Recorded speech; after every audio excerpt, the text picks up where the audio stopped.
வணக்கம். நான் உங்கள் குபேர ஜோதிடர். நம்ம இன்னைக்கு இந்த காணொலியில என்ன பார்க்க போறோம் அப்படின்னா, மீனராசிக்கு இந்த குரு பயிற்சி எப்படி இருக்கும் அப்படிங்கிறத பத்தி தான். மிதுன ராசியில இருக்கிற குரு கடகராசிக்கு மாறி இருந்து மீனராசிக்கு எப்படி இருக்கும்னா, இது ஒரு பொற்காலம். அக்டோபர் 20ஆம் தேதி வரைக்கும் உச்சமாகிற யாரு? ராசி அதிபதி. ராசி அதிபதி உச்சமாகிறதே சிறப்பு. அது ராசியை பாக்குறது இன்னும் கூடுதல் சிறப்பு. 9ஆம் இடத்தை, 11ஆம் இடத்தை, ராசிய இந்த 3 இடத்தையும் பாக்குறாரு. ஒரு மூல திரிகோண வீட்டுல இருந்து இன்னொரு மூல திரிகோண வீட்டை பாக்குறதுங்கிறது கிஃப்ட் தான். அது ஒரு பொற்காலம், ஒரு கோல்டன் பீரியடுங்கிறது தான். இதுக்கு ஜென்மசனியா இருக்கும் போது அக்டோபர் 20 வரைக்கும் அவங்களுக்கு குரு 5ல இருக்கிறது அப்படிங்கிறது ரொம்ப சிறப்பா இருக்கும். 9வது இடத்தை தன் வீட்டை தானே, தன் வீட்டைன்னு சொல்ல முடியாது, அவர் செவ்வாயோட வீட்டை குரு பார்வை இருக்கிறதுனால முருகனோட அருள் பரிபூர்ணமா இருக்குது அப்படின்னு அதை எடுத்துக்கலாம். 11ஆம் இடத்தை சனீஸ்வரர் காலப்பு சொத்துப்படி அது 11வது இடம், 10வது இடம், உங்க ராசிக்கு அது 11வது இடம் அப்படி இருக்கிறது அப்படிங்கிறது, அந்த இடத்த குரு பாக்குறது அப்படிங்கிறது உங்களுக்கு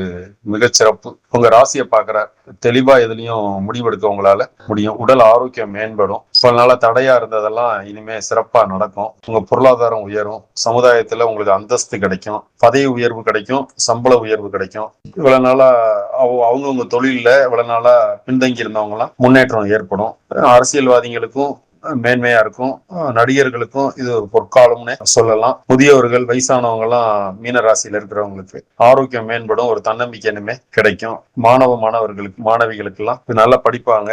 நல்ல மன வாழ்க்கை அமையும். நல்ல கணவர் அமைவார், நல்ல மனைவி அமையும். அது மாதிரி குழந்தைங்க ஒரு நாளா இல்லாதவங்களுக்கு குழந்தை செல்வம் கிடைக்கும். கடன் எல்லாம் முழுசா அடைக்க முடியும். ஆரோக்கியத்துல மேன்மை இருக்கும்.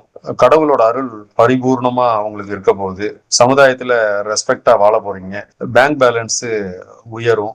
ஏதாவது சொத்து, நிலம், இடம், பூமி, வண்டி, வாகனம், வீடு இது மாதிரி ஏதாவது வாங்கணும்னு நினைச்சீங்கன்னா இந்த காலகட்டத்துல உங்களால அதை வாங்க முடியும். மனசுக்கு திருப்தியாகவும் வாங்க முடியும். அதுக்கான லோனும் கடனும் கிடைக்கும். முறையா கிடைக்கும். முறையா அதை பயன்படுத்திக்குவீங்க. இந்த காலகட்டம் அப்படிங்கிறது மீனராசிக்கு வெற்றி மேல வெற்றின்னு தான் அதை சொல்லணும். இந்த காலகட்டத்துல வாழ்வீங்க, ஜெயிப்பீங்க. வாழ்றதுன்னா அந்தந்த வயசுல அது கிடைக்கிறது, வாழ்றது. ஜெயிக்கிறதுனா நீங்க செய்யற தொழில டாப்பா வந்துடுறது, பாதுகாப்பாகவும் ஃபீல் பண்ணுவீங்க.